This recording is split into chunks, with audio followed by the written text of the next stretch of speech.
સૌથી ઓછું લઘુત્તમ તાપમાન નલિયામાં નોંધાયું 12.6 ડિગ્રી તાપમાન સાથે નલિયા સૌથી ઠંડુગાર, જ્યારે ડીસામાં લઘુત્તમ તાપમાન 13.8 ડિગ્રી નોંધાયું. વડોદરામાં 14 ડિગ્રી, અમરેલીમાં 15 ડિગ્રી તાપમાન નોંધાયું. દિલ્હીમાં વધતા પ્રદૂષણને નાથવા એન્ટી સ્મોગ ગનનો કરાયો ઉપયોગ. મુખ્ય રસ્તાઓ પર એન્ટી ફોગ ગનથી કરાયો પાણીનો છંટકાવ. દિલ્હીમાં પ્રદૂષણ ઓછું કરવા માટે સરકાર કટિબદ્ધ બની. નગર નિગમના કેટલાય કર્મચારીઓ રસ્તાઓ પર પાણીનો છંટકાવ કરતા જોવા મળ્યા. દિલ્હીમાં વહેલી સવારે ગાઢ ધુમ્મસનો કહેર જોવા મળ્યો. કર્તવ્ય પથ પરને આઈટીઓના વિસ્તારમાં ચોતરફ ગાઢ ધુમ્મસની સફેદ ચાદર પથરાયેલી જોવા મળી. વિસ્તારના ડ્રોન શોટ્સ આવ્યા સામે. વધતા જતા પ્રદૂષણને લઈને સુરત મહાનગરપાલિકા એક્શનમાં. ધૂળ ઉડાડતી અને નિયમોના ભંગ બદલ 145 કન્સ્ટ્રક્શન સાઇટને 44 લાખ રૂપિયાનો દંડ ફટકારાયો. મોટા વરાછામાં 26, અટવામાં 22 સાઇટ સામે કરાઈ કાર્યવાહી. અમદાવાદના સુભાષ બ્રિજ પર તિરાડ પડવાનો ચોંકાવનારી માહિતી. બ્રિજ પરની તિરાડ નીચેના ભાગ સુધી પહોંચી.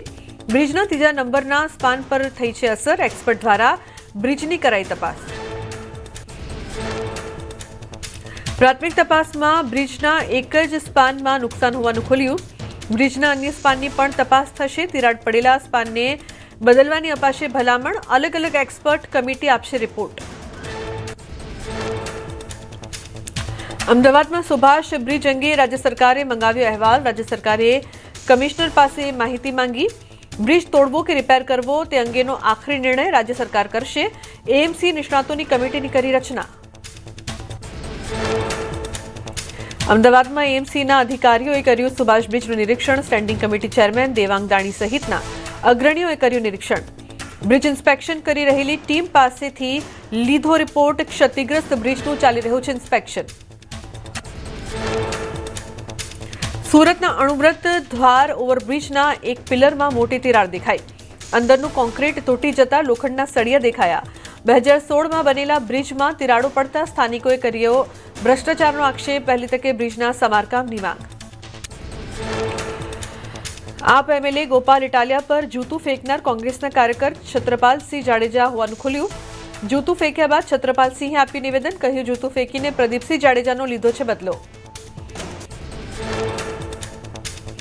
જૂતું ફેંકવાની ઘટના બાદ આમ આદમી પાર્ટીના રાષ્ટ્રીય સંયોજક અરવિંદ કેજરીવાલની પ્રતિક્રિયા.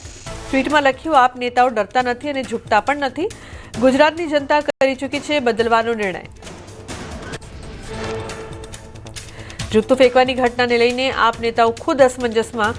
ઈસુદાન ગઢવીએ પાણીની બોટલથી હુમલો કર્યાનું કહ્યું, જ્યારે મનોજ સોરઠિયાએ પથ્થરમારો કર્યાનું આપ્યું નિવેદન.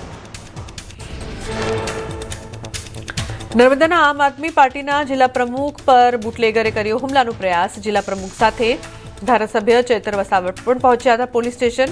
24 કલાકમાં આરોપી અને સાથીદારોને પકડવાની કરી માંગ. વલસાડના પારડીમાં એક જીવદયા પ્રેમી અત્યંત ઝેરી મનાતા રસેલ વાઇપર સાપને સીપીઆર આપીને જીવ બચાવ્યો. શાળામાં લાકડાના જથ્થા નીચેથી 2 સાપનું રેસ્ક્યુ કરાયું. બંને સાપને સહી સલામત જંગલમાં મુક્ત કરાયા. સાબરકાંઠાના રાયગઢ અડપોદરા રોડ નજીક દેખાયો દીપડો. કાર ચાલકે મોબાઈલમાં દીપડાનો વિડીયો ઉતારીને કર્યો વાયરલ. ડુંગરાળ વિસ્તારમાં દીપડાના આટાફેરા વધતા ખેડૂતોમાં ભય વધ્યો. વન વિભાગ પાસે દીપડાને પાંજરે પૂરવાની માંગ. સુરતમાં 4 પગનો આતંક યથાવત.